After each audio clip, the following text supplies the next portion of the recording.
ഈ കഴിഞ്ഞ വർഷങ്ങളിൽ സംസ്ഥാനത്തിൻ്റെ വിവിധ ഭാഗങ്ങളിൽ പോലീസ് പിടികൂടിയ കള്ളക്കടത്ത് സ്വർണം, ഹവാല പണം, അതിൻ്റെ കണക്കുകൾ അത് ചില വ്യക്തത വരുത്തുന്ന കാര്യങ്ങളാണ്. 2022 98 കേസുകളിലായി 79.9 കിലോഗ്രാം സ്വർണം, 23 61 കേസുകളിൽ 48.7 കിലോഗ്രാം സ്വർണം. ഈ വർഷം 26 കേസുകളിലായി 18.1 കിലോ സ്വർണം പിടികൂടിയിട്ടുണ്ട്. അപ്പോൾ 3 വർഷം എടുത്താൽ 147.79 കിലോ സ്വർണം പിടികൂടി. അതിൽ മലപ്പുറം ജില്ലയിൽ മാത്രം പിടികൂടിയത് 124.47 കിലോ സ്വർണമാണ്. 2020 മുതൽ സംസ്ഥാനത്താകെ 122.5 കോടി രൂപയുടെ ഹവാല പണമാണ് പോലീസ് പിടിച്ചെടുത്തത്.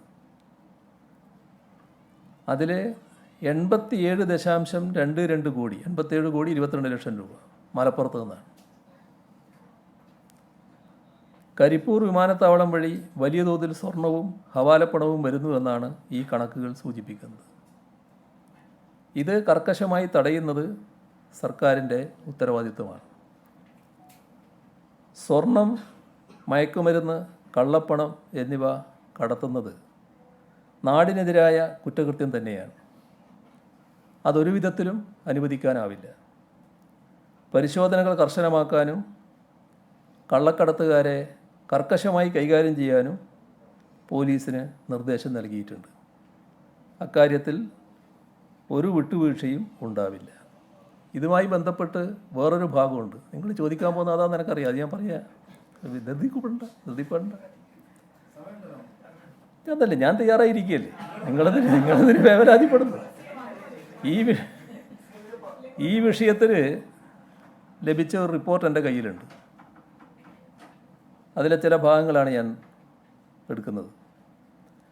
പോലീസ് സ്വർണം മുക്കി ഗുരുതര ആരോപണവുമായി സ്വർണ്ണക്കടത്ത് കേസ് പ്രതി. ആരാ? സ്വർണ്ണക്കടത്ത് കേസിലെ പ്രതി പോലീസിനെതിരെ ഗുരുതര ആരോപണവുമായി രംഗത്ത് വരികയാണ് എന്ന തലക്കെട്ടോടെ ഒരു വാർത്താ ചാനലിൽ മുഖം തിരിഞ്ഞിരിക്കുന്ന ഒരാൾ നടത്തുന്ന വെളിപ്പെടുത്തലിനെക്കുറിച്ച് അന്വേഷിച്ചതിൽ ലഭിച്ച വിവരങ്ങൾ. ഇത് പൊതുസമൂഹം അറിയുന്നത് നല്ലതാണെന്നുള്ളതുകൊണ്ടാണ് ഞാനിപ്പോൾ വെളിപ്പെടുത്തുന്നത്. ബാക്കി അന്വേഷണം നടക്കട്ടെ, അതിൻ്റെ ഭാഗമായിട്ട് കാര്യങ്ങൾ വരട്ടെ. പക്ഷേ ഇത് നാടറിയേണ്ടതായിട്ടുണ്ട്. 2023 ഡാൻസാഫ് പിടികൂടി രജിസ്റ്റർ ചെയ്ത കേസുമായി ബന്ധപ്പെട്ടാണ് ഈ ആരോപണം ഉണ്ടായിട്ടുള്ളത്. പിടികൂടിയത് 1200 ഗ്രാം സ്വർണമാണെങ്കിലും കോടതിയിലെത്തിയത് 950 ഗ്രാമിൽ താഴെ മാത്രമാണെന്നാണ് ആരോപണം. സ്ഫോടനാത്മകമായ വാർത്തയല്ലേ. 1200 ഗ്രാം പിടികൂടി, കോടതിയിലെത്തുമ്പോൾ വെറും 950 ഗ്രാം മാത്രമേ ഉണ്ടായുള്ളൂ. ബാക്കി 250 ഗ്രാം എവിടെ പോയി? അതാണല്ലോ അതിൻ്റെ വ്യംഗ്യം. അപ്പോൾ അതിൽ ഒരു വിശദീകരണം വരുന്നത് 1000 ഗ്രാമിനും 1500 ഗ്രാമിനും ഇടയിൽ വരുന്ന സ്വർണം കടത്തിയതുമായി ബന്ധപ്പെട്ട് 2023 17, 2022 വർഷത്തിൽ 27, 2024 6 കേസുകൾ പിടിച്ചതായാണ് റിപ്പോർട്ടുള്ളത്. സ്വർണം പിടികൂടിയാൽ നിശ്ചിത നടപടിക്രമങ്ങൾ പാലിച്ചാണ് ബന്ധപ്പെട്ടവരുടെ സാന്നിധ്യത്തിൽ തൂക്കുന്നതും വേർതിരിച്ചെടുക്കുന്നതും ബന്ധവസ്സിലെടുക്കുന്നതും. അതായത് സ്വകാര്യമായിട്ടല്ല. ആരൊക്കെയാണോ അതിൻ്റെ ആൾക്കാർ അവരെല്ലാം മുമ്പിൽ വെച്ചാണ് ഇത് ചെയ്യുന്നത്. ഇതിൻ്റെ തൂക്കലും വേർതിരിച്ചെടുക്കലും ബന്ധവസ്സിലെടുക്കലും ഒക്കെ. ഈ റിപ്പോർട്ട് പ്രകാരം 2022, 2023, 2024 വർഷങ്ങളിൽ 1000 ഗ്രാമിനും 1500 ഗ്രാമിനും ഇടയിൽ സ്വർണം കടത്തിയതുമായി ബന്ധപ്പെട്ട് പിടികൂടിയവരുടെയും പിടികൂടിയ സ്വർണത്തിൻ്റെയും വേർതിരിച്ചെടുക്കുമ്പോൾ ലഭിച്ച സ്വർണത്തിൻ്റെയും കണക്കും വേർതിരിച്ചെടുക്കുമ്പോൾ വന്ന വ്യത്യാസവും കൃത്യമായി രേഖപ്പെടുത്തിയിട്ടുണ്ട്. എങ്ങനെയായി വ്യത്യാസം?